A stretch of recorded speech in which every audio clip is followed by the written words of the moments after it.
I watched and then recommended to you to watch. It's on Shutter. It's a werewolf movie called Teddy. Yeah. It's low budget, and I don't want to say low budget like your typical ultra low budget. It's just it's an indie film for sure. Yeah. And it does have a little bit of CG in it. The CG is not great, but they use it very sparingly. I believe it actually screened at Cannes, Yeah. whatever. It's a French film, right? Yeah. And it's not dubbed. It's anyhow. It's got I subtitles. The Shutter never like usually shows anything with dubbed. It's usually all the foreign movies usually subtitled on there. There may be a couple of exceptions, but yeah. Yeah. But like watching this movie, first off, it's clearly there's two things that I took away from it. One, they were really good with their characters. Like it was kind of like, it was entertaining. Like, when you start off, it like obviously when you're on a lower budget, you're not starting off with, like some massive action set piece. You have to like build characters, and they did a good job of establishing the world with this kind of like, I don't call him a loser, but he's kind of like this punk kid who's at a funeral. It's funny. It's kind of this weird scene where he's making fun of these guys because they're spelling a name wrong on the funeral thing, which is his grandpa, and he gets kind of out. Anyhow, I was like, they did a good job of keeping it kind of funny, establishing the characters. But the more I thought about it, watching it, I was like, and you and I have talked a lot about how the fact like Hollywood is just in this sort of weird space where it's like they're spending so much money on these movies, and realistically the business model, especially now when they're not getting the people, that's like, oh my God, we totally failed with a $50 million opening. And my point is, watching Teddy, I was like, and we can talk through this and come up with stuff. It's like what Hollywood's missing is, and what they used to do in the past a little bit, and they don't do anymore. And in watching Teddy, I was like, the idea of a werewolf, if you gave that to Hollywood, and they would probably want to show CGI packs of werewolves, they'd shoot all these big action set pieces, all that stuff.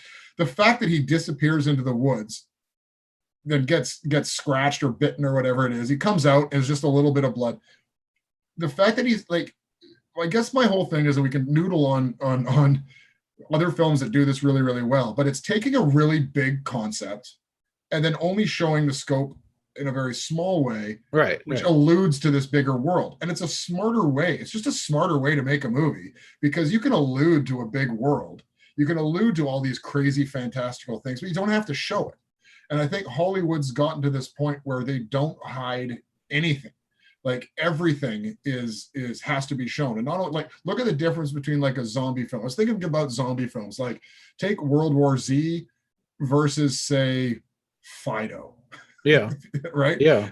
And you look at World War Z, the whole concept was like, no, we got to show everything. We're showing swarms of CG zombies, and it's got to be big, and we got to show this big apocalyptic, CG world. But you take like Fido, which by the way is not a good apples to apples thing, but it's like, okay, it's dude in makeup, but we've already established, we already know what zombies are, and we keep the whole idea small. We allude that zombies are here, and we're past the fact that they're infecting people and we're controlling it.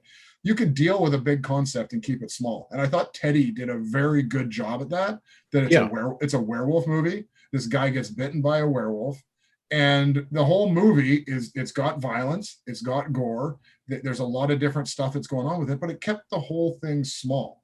And I thought that was a really good idea that Hollywood has completely forgotten about.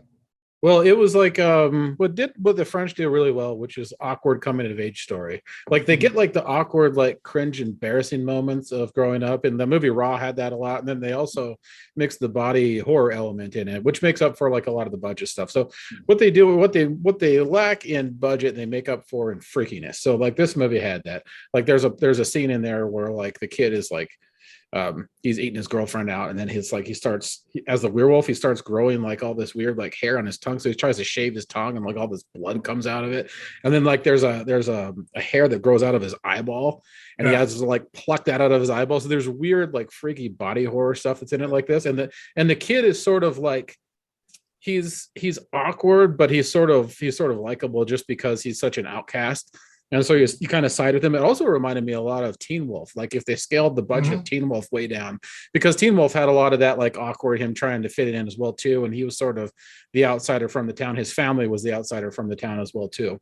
Yeah, but I mean, like to me, the whole thing is like, I looked at it, I was like, if you gave Hollywood this idea, forget the script, like the idea. Yeah, it would have to involve so much more. Everything would have to be shown. Everything would have to be done. It would have to be over the top.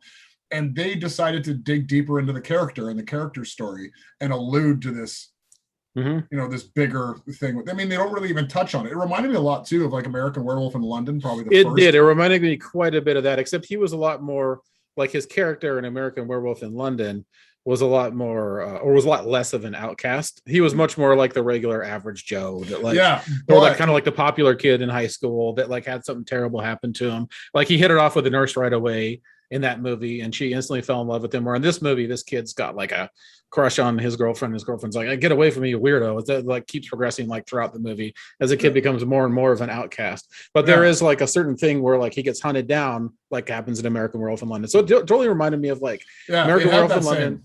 Yeah, Teen Wolf, and then the freakiness that the French always add to movies. What struck me the most is how small they kept the story. Not a lot of characters in it. Definitely. Not a lot of characters. The CG that they did do, it wasn't too overblown, right? Like it was just kind of used. Oh, there was just flashes of it. Yeah, if you're watching this movie for like werewolf effects, you're going to be disappointed. You're going to be disappointed. But as like a werewolf story, it's a pretty cool, different take on it. Yeah, it's a different take, and it's not a really I mean, it is kind of funny at parts, like the scenes you're talking about, but it's not a fluff movie. No, not at all. Yeah, it's got some pretty gory scenes in it.